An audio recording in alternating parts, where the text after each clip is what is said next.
Chinese President Xi Jinping talked about the history of China and Korea. It's South Korea, not North Korea. We talked about thousands of years of history and many wars. South Korea was said to have historically been part of China.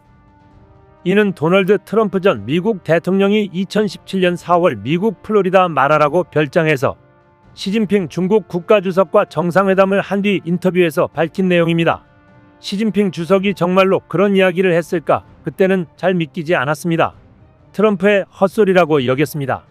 그런데 이 무렵부터 중국 역사 교과서도 바뀌기 시작했습니다.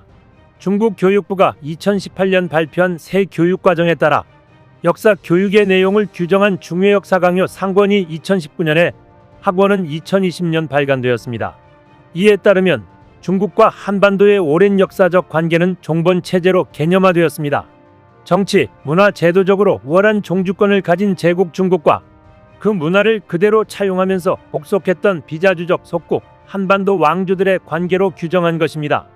또한 중국 역사를 다양한 민족을 통일하면서 제국을 형성해온 역사로 서술하고 자국과 주변국과의 역사 관계를 대국과 소국 관계로 치환함으로써 동아시아 지역 질서 전반에 대한 중국의 대국적 개입을 정당화하는 논리가 강조된 것입니다.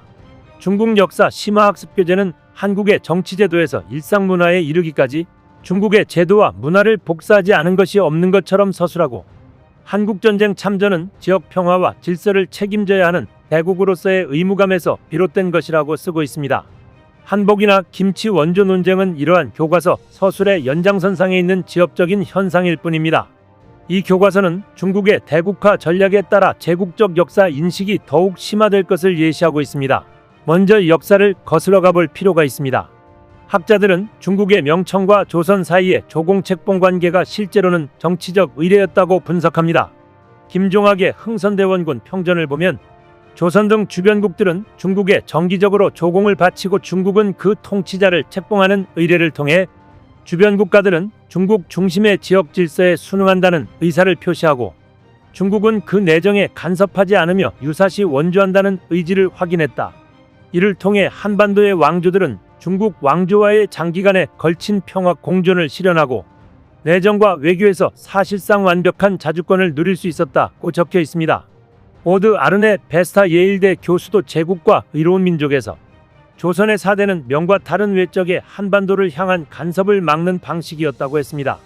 한반도의 왕조들은 규모와 인구 등이 압도적인 중국과 지리적으로 너무 가까웠기 때문에 정치적 의례로 중국의 질서에 순응하는 자세를 표현하는 대신 현실 정치에서는 자주권을 지키며 중국에 흡수되지 않는 외교수를 발휘했던 것입니다. 그런데 지금 중국이 한반도와의 전통적 관계를 규정할 때 강조하는 속국, 종주권, 종본체제 등의 용어는 20세기 이후의 맥락에서 왜곡되고 의도적으로 재창조된 것임에 유의해야 합니다. 외교사를 연구하는 김종학 서울대 정치외교학부 교수는 전근대의 속국은 조공국과 거의 같은 의미로 쓰였는데 19세기의 주권의 유무를 중시하는 서양 국제법이 새롭게 들어오면서 주권을 갖지 못한 나라 또는 상위의 주권을 가진 중국이 간섭이나 개입할 수 있는 나라로 속국의 의미가 변질되었다고 분석했습니다. 또 종주권이란 용어는 전근대 시기에는 존재하지 않았다가 20세기에 만들어진 말인데 지금 그것으로 과거 역사를 다시 해석하는 상황이 벌어지고 있다고 했습니다. 종주권 용어는 19세기 말 오스만 제국과 그 판도에서 떨어져 나온 이집트, 세르비아 등의 관계를 종주국, 공신국으로 설명하는 유럽 열강 제국주의의 용어가 일본의 번역을 거쳐 청에서 사용되기 시작한 것인데 지금 중국이 의도적으로 이를 되살리고 있다는 것입니다. 한국은 역사적으로 중국의 일부였다는 인식을 강화하는 중국의 새로운 역사 만들기의 배경에는 중국의 새로운 동아시아 질서 만들기가 있습니다. 오병수 동국대 연구교수는 이런 변화를 역사 교육 차원만이 아니라 강대국으로서 부상한 중국이 주변국과의 관계를 제국적 인식으로 바꿔나가려는 국가 전략의 변화, 제국의 재구성 과정으로 살펴야 한다고 강조하고 있습니다.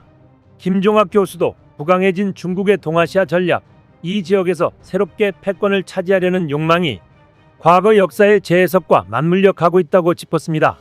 이런 가운데 최근 북한이 중국을 대하는 기류가 바뀌고 있어 눈길을 끌고 있습니다. 최근 북한 당국이 지정한 불순 녹화물 목록에는 남한 노래와 영화, 드라마뿐 아니라 중국 영화와 드라마도 포함됐던 것으로 알려졌습니다. 함경남도의 한주민 소식통은 26일 자유아시아 방송에 지난 5월 말 6월 초 남한 배우 김연자의 우리나라 공연 노래를 비롯한 남한 노래와 영화 등 보지 말아야 할 불순 녹화물 목록이 포치되었는데 거기에 인디아, 러시아 영상과 함께 중국 텔레비전 연속극과 영화가 수십 편 포함되어 있었다고 밝혔습니다. 또 중국 녹화물에 금지 목록이 나온 것은 처음 봤다고 덧붙였습니다. 실제로 북한 당국은 그동안 중국 영화, 드라마 등은 남한의 녹화물에 비해 단속을 거의 하지 않았습니다. 이번에 시청 금지 목록에 포함된 중국 영상은 양산백과 추경대, 남자의 매력, 상해에 온 사나이, 무예전, 형사경찰 등으로 홍콩 혹은 중국에서 제작된 영화나 드라마입니다. 북한에서는 안 본 사람을 찾기 어려울 정도로 오래전부터 주민들 사이에 퍼져 있던 작품입니다. 소식통은 한국 영화와 달리 봐도 괜찮다고 생각했던 중국 영화와 텔레비전 연속극이 불순 녹화물로 지정된 것에 놀랐다며 이제 와서 불순 녹화물이라고 하니 어처구니 없다고 말했습니다. 또 코로나 감염병 사태가 끝난 지 오래지만 아직까지 중국 국경 세관이 완전히 열리지 않는 것을 보면 중국과의 관계가 좋지 않은 것 아니냐고 추정했습니다. 며칠 전 군당위원회 지도원들이 주고받는 대화를 통해 관련 내용을 알게 되었다며 중국이 조선 역사를 왜곡했다는 것은 이번에 처음 들었다고 언급했습니다. 또 군급기관 이상 간부들을 대상으로 중국의 역사관을 폭로하고 이에 대해 각성을 가질 데 대한 내용의 강연회가 몇 년 전에도 진행되었고 최근에도 진행된 것으로 안다고 덧붙였습니다. 북한 당국이 강연회에서 설명하는 중국의 역사관은 고구려를 중국 소수민족이 세운 나라라고 주장하며 조선옷, 김치 같은 우리 문화가 중국에서 시작되었다고 우긴다는 것, 특히 김일성의 항일 빨치산 투쟁 역사를 축소하려 한다는 것 등으로 알려졌습니다. 소식통은 이번 지시문 하달로 일반 공장 기업소 지도원급 간부는 물론 적지 않은 주민들이 정확한 내용은 잘 몰라도 중국이 조선 역사를 왜곡하고 있다는 인식을 갖게 됐다고 설명했습니다. 역사에서 백제나 신라보다 고구려가 훨씬 더 중요하게 취급되는 만큼 일반 주민들도 중국 동북 삼성 지역이 과거 고구려의 영토였다는 사실은 알고 있다며 이번 지시로 인해 중국에 대한 부정적 인식이 확산될 수도 있다고 소식통은 전망했습니다. 현재 북한은 러시아와 무기 거래를 하면서도 중국과는 거리를 두고 있습니다. 지난 26일 미국의 소리는 라진항에서 선적된 컨테이너가 러시아 선박에 실려 러시아 항구에 옮겨진 뒤 열차를 통해 우크라이나 전선으로 이동한다고 전했습니다. 현재까지 이 선박이 실어 나른 컨테이너만 12,000개로 알려졌습니다. 특히 이 부두는 북러 무기 거래 의혹이 제기되기 전까지 작은 선박조차 접안하지 않았던 곳입니다. 북한과 러시아는 무기 거래 사실을 부인하고 있습니다만 러시아가 북한에 매년 염소 1,000마리씩 수출한다는 계획이 알려지면서 모종의 거래가 이루어진 것으로 볼 수 있습니다.